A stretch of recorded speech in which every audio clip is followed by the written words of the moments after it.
দেখেছি যে দলিয়াকান্দির 4 নম্বর ওয়ার্ডেতে একটা বাল্য বিবাহ হচ্ছে।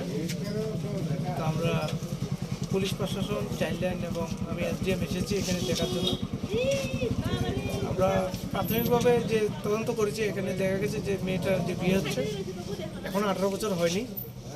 আমি পঞ্চায়েত সেক্রেটারিকে ডেকেছি, ওনার এখান থেকে যে বার্থ সার্টিফিকেট ইস্যু হয়েছে ওইটা আমরা এখনই চেক করে দেখে নেব যে ওইটার মধ্যে যদি সত্যি 18 বছর থাকে আমরা তো কোনো অবজেকশন নেই।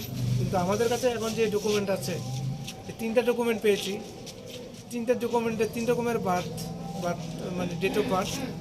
তাই আমরা এখনই ইয়ে করে নেব স্পেসিফিক যে ডেট অফ বার্থ কোনটা সেটা আমরা পঞ্চায়েতের যে রেজিস্টার ওইখানে আমরা দেখে নেবো, দেখে আমরা ইয়ে করবো আর কি। আর আমি সমস্ত নাগরিকদের কাছে আবেদন রাখবো যে 18 বছরের আগে কোনো মেয়েকে আপনারা যাতে